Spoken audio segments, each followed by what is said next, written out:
उधर का हाथ है. Ladies and gentlemen, please join your hands together to welcome the one and only Honorable Prime Minister of India, Shri Narendra Modi ji.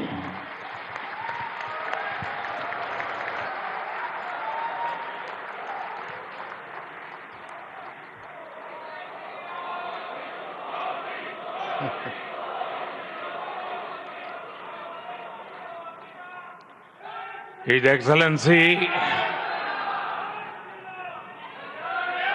Mr. Philip Nyusi, President of Mozambique, His Excellency Mr. Ramos Horat, President of Timor-Leste, His Excellency Mr. Petr Fiala, Prime Minister of Czech Republic, Gujarat के governor Acharya Devvrat जी, यहां के लोकप्रिय मुख्यमंत्री भूपेंद्र भाई पटेल, देश विदेश से आए हुए सभी विशेष अतिथि, अन्य महानुभाव, देवी और सज्जनों, आप सभी को 2024 की अनेक अनेक शुभकामनाएं।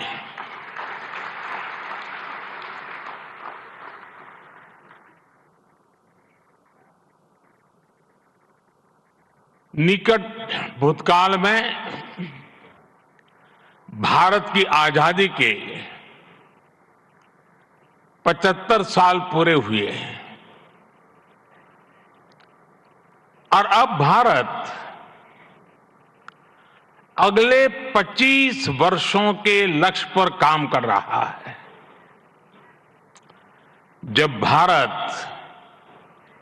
अपनी आजादी के 100 वर्ष मनाएगा,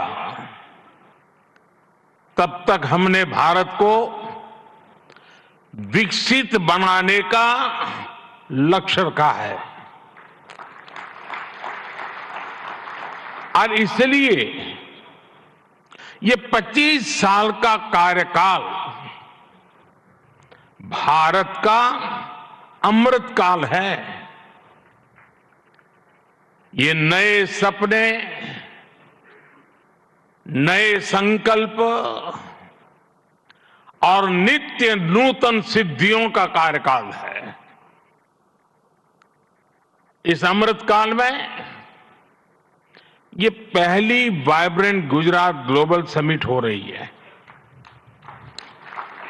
और इसलिए इसका महत्व और बढ़ गया है। इस समिट में आए 100 से ज्यादा देशों के प्रतिनिधि भारत की इस विकास यात्रा के अहम सहयोगी हैं। मैं आप सभी का स्वागत करता हूं, अभिनंदन करता हूं। फ्रेंड्स, यूएई के राष्ट्रपति मेरे brother his highness Sheikh Mohammed bin Zayed का इस आयोजन में शामिल होना हमारे लिए बहुत खुशी की बात है।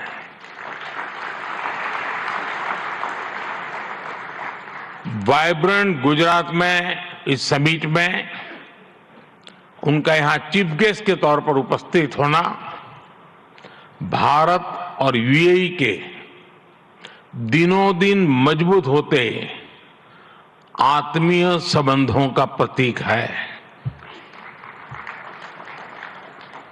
कुछ देर पहले हमने उनके विचार सुने। भारत को लेकर उनका विश्वास, उनका सहयोग बहुत ही गर्मजोशी से भरा हुआ है। जैसा उन्होंने कहा, vibrant Gujarat summit economic development और इन्वेस्टमेंट से जुड़ी जानकारियों और अनुभव साझा करने का ग्लोबल प्लेटफॉर्म बन गई है। इस समिट में भी भारत और यूएई ने फूड पार्क्स के विकास के लिए, रिन्यूएबल एनर्जी के क्षेत्र में सहयोग बढ़ाने के लिए, इनोवेटिव हेल्थ केयर में निवेश के लिए कई महत्वपूर्ण समझौते किए हैं। भारत के पोर्ट इंफ्रास्ट्रक्चर में यूएई की कंपनियों द्वारा कई बिलियन डॉलर के नए निवेश पर सहमति बनी है। यूएई के सॉवरेन वेल्थ फंड द्वारा गिफ्ट सिटी में ऑपरेशन शुरू किए जाएंगे। ट्रांसवर्ल्ड कंपनी यहां एयरक्राफ्ट और शिप लीजिंग एक्टिविटीज भी शुरू करने जा रही है। भारत और यूएई ने जिस तरह अपने रिश्तों को एक नई ऊंचाई दी है, उसका बहुत बड़ा श्रेय मेरे brother his highness Sheikh Mohammed bin Zayed को जाता है। फ्रेंड्स, मोजाम्बिक के प्रेसिडेंट हिज एक्सेलेंसी न्यूसी से कल भी मेरी बहुत विस्तार से बात हुई है। उनके लिए तो गुजरात आना पुरानी यादों को ताजा करने जैसा है। प्रेसिडेंट न्यूसी आईआईएम अहमदाबाद के एल्यूमनाई है।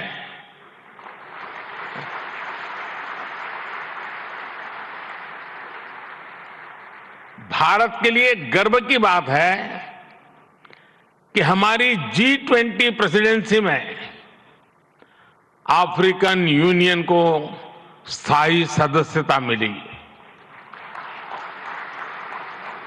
प्रेसिडेंट न्यूसी की भारत यात्रा से हमारे संबंधों को तो बल मिला ही है, भारत अफ्रीका के बीच घनिष्ठता और बढ़ी है। साथियों, चेक के प्रधानमंत्री हिज एक्सेलेंसी पैत्र फियाला जी की ये पहली भारत यात्रा इस पद पर है। वैसे वो भारत पहले भी आए हैं। चेक लंबे समय से वाइब्रेंट गुजरात समिट से जुड़ा हुआ है। भारत और चेक के बीच टेक्नोलॉजी, ऑटोमोबाइल्स, मैन्युफैक्चरिंग जैसे सेक्टर्स में सहयोग लगातार बढ़ रहा है। हिज एक्सेलेंसी पैत्र फियाला, मुझे विश्वास है आपकी इस यात्रा से दोनों देशों के संबंध और मजबूत होंगे। हमारे यहां कहा जाता है अतिथि देवो भव, और प्रधानमंत्री के रूप में आपकी तो ये पहली भारत विजिट है। उम्मीद है आप बहुत शानदार यादें लेकर यहां से जाएंगे। फ्रेंड्स, नोबेल लॉरिएट और तिमोर लेस्ते के राष्ट्रपति हिज एक्सेलेंसी रामोस होर्ता का भी मैं भारत में स्वागत करता हूं। हिज एक्सेलेंसी रामोस होर्ता का गांधीनगर आना और विशेष है। आपने महात्मा गांधी के नॉन वायलेंस के सिद्धांत को अपने देश के स्वातंत्र संग्राम से जोड़ा है। आसियान और इंडो पैसिफिक क्षेत्र में तिमोर लेस्ते के साथ हमारा सहयोग बहुत अहम है। फ्रेंड्स, कुछ समय पहले ही वाइब्रेंट गुजरात ग्लोबल समिट को 20 वर्ष पूरे हुए हैं। बीते 20 वर्षों में इस समिट ने नए आइडियाज को प्लेटफॉर्म दिया है। इसने इन्वेस्टमेंट्स और रिटर्न्स के लिए नए गेटवे बनाए हैं और अब वाइब्रेंट गुजरात ग्लोबल समिट की इस बार की थीम है gateway to the future.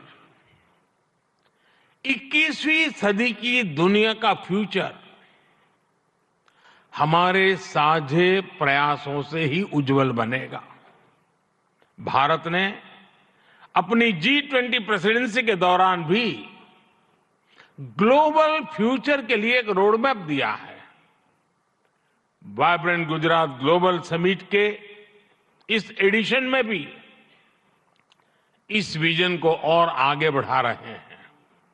Bharat I2U2 और दूसरे मल्टीलेटरल ऑर्गेनाइजेशन के साथ पार्टनरशिप को लगातार मजबूत कर रहा है। One world, one family, one future का सिद्धांत विश्व कल्याण की अनिवार्य आवश्यकता है। फ्रेंड्स, आज तेजी से बदलते हुए वर्ल्ड ऑर्डर में भारत विश्व मित्र की भूमिका में आगे बढ़ रहा है।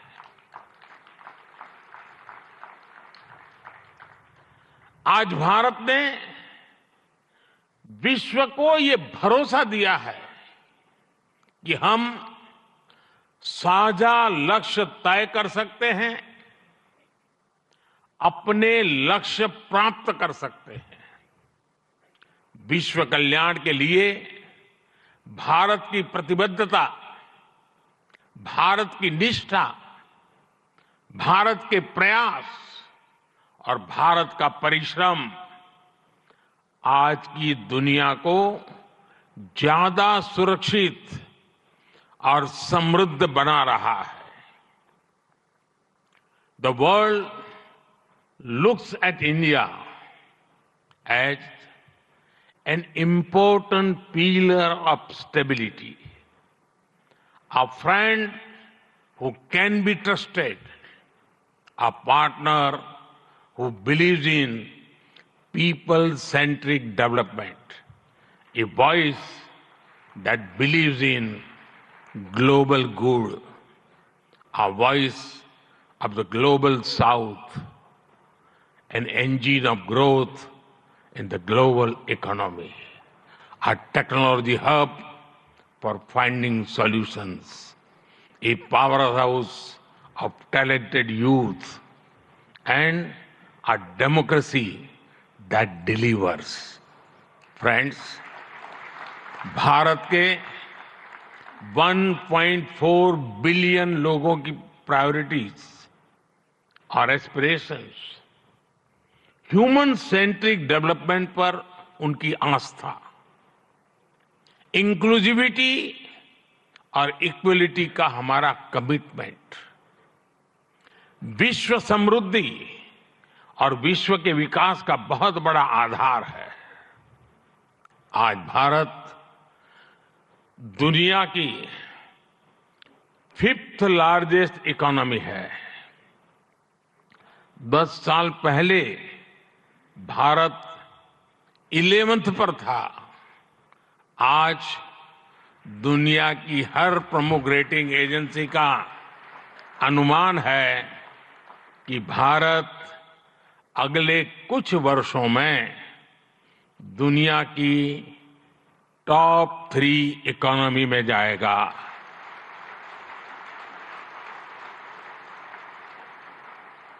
दुनिया के लोग जो एनालिसिस करना है करते रहे, मेरी गारंटी है कि हो जाएगा।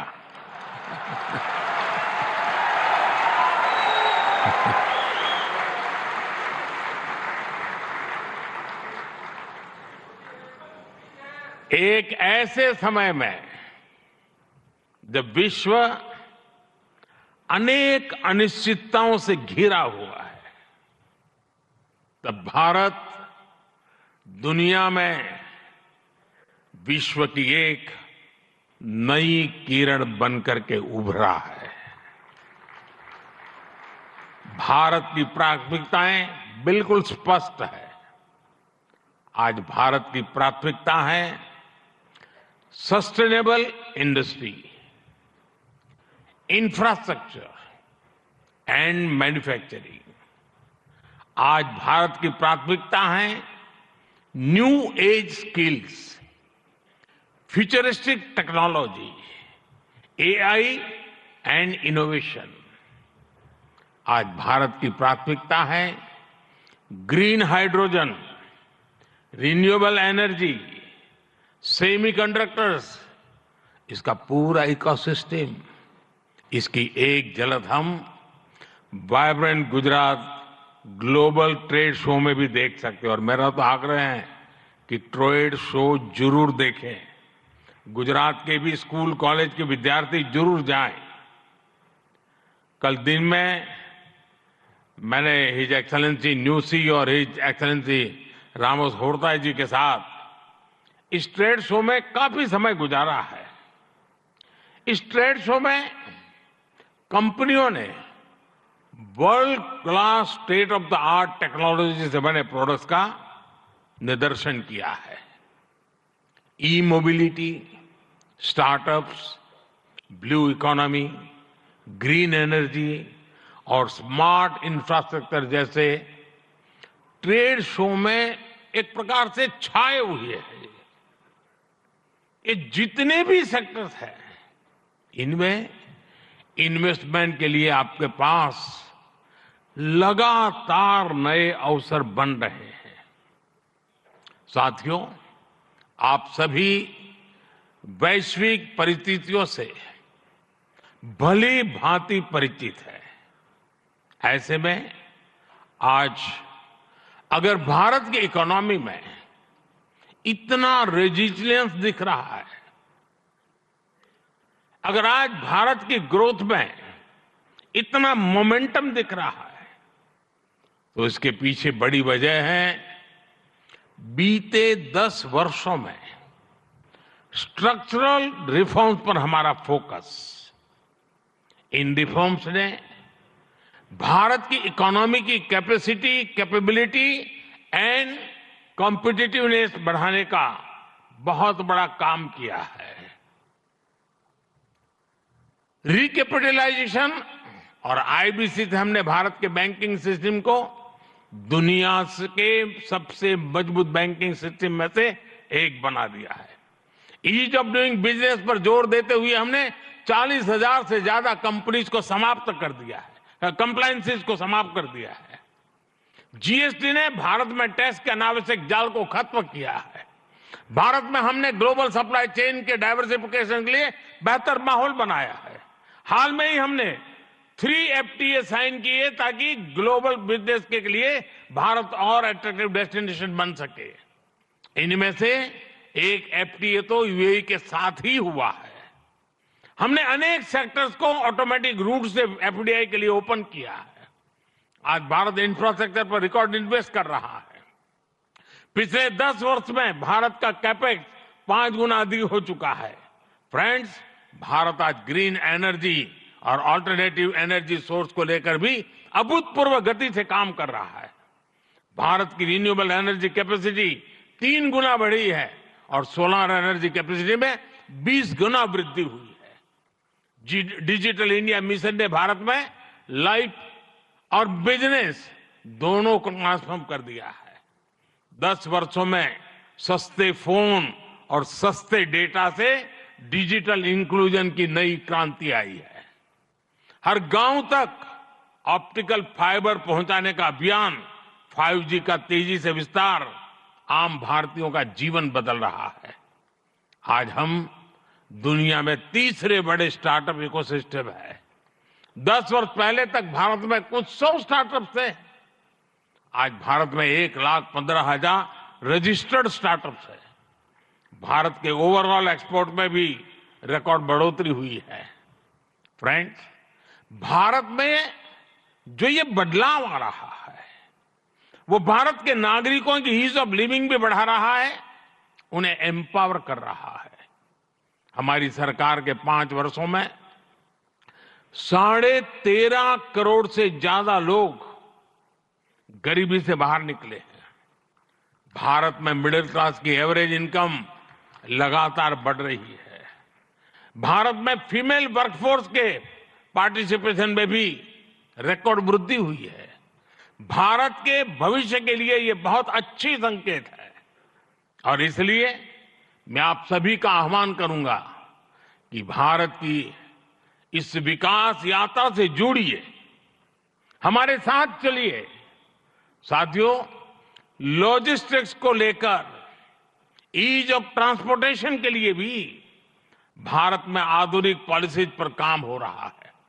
10 साल पहले भारत में 74 एयरपोर्ट थे, आज भारत में 149 एयरपोर्ट्स हैं। भारत का नेशनल हाईवे नेटवर्क पिछले 10 सालों में करीब करीब 2 गुना हो चुका है। 10 सालों में हमारा मेट्रो ट्रेन नेटवर्क 3 गुना से ज्यादा बढ़ चुका है। गुजरात हो, महाराष्ट्र हो या फिर हमारी ईस्टर्न कोस्ट लाइन हो, इनको आज डेडिकेटेड फ्रेट कॉरिडोर से जोड़ा जा रहा है। भारत में आज अनेक नेशनल वाटरवेज पर एक साथ काम चल रहा है। भारतीय पोर्ट्स का टर्न अराउंड टाइम आज बहुत कॉम्पिटिटिव हो गया है। G20 के दौरान जिस India middle east Europe economic corridor की घोषणा हुई है, वो भी आप सभी इन्वेस्टर्स के लिए बहुत बड़ी बिजनेस अपॉर्चुनिटी है। फ्रेंड्स, भारत के कोने कोने में आपके लिए नई संभावनाएं हैं। वाइब्रेंट गुजरात समिट इसके लिए भी एक गेटवे की तरह है, गेटवे टू द फ्यूचर। और आप भारत में सिर्फ इन्वेस्टमेंट ही नहीं कर रहे, बल्कि यंग क्रिएटर्स और कंज्यूमर्स की एक नई जनरेशन को भी शेप कर रहे हैं। भारत के एस्पिरेशन से भरी यंग जनरेशन के साथ आपकी पार्टनरशिप को वो रिजल्ट लाकर दिखा सकती है जिसकी आपने कभी कल्पना भी नहीं की होगी। और इसी विश्वास के साथ एक बार फिर आप सभी का वाइब्रेंट गुजरात समिट से जुड़ने के लिए मैं हृदय से बहुत बहुत आभार व्यक्त करता हूं और मैं आपको विश्वास दिलाता हूं कि आपके सपने ये मोदी का संकल्प है।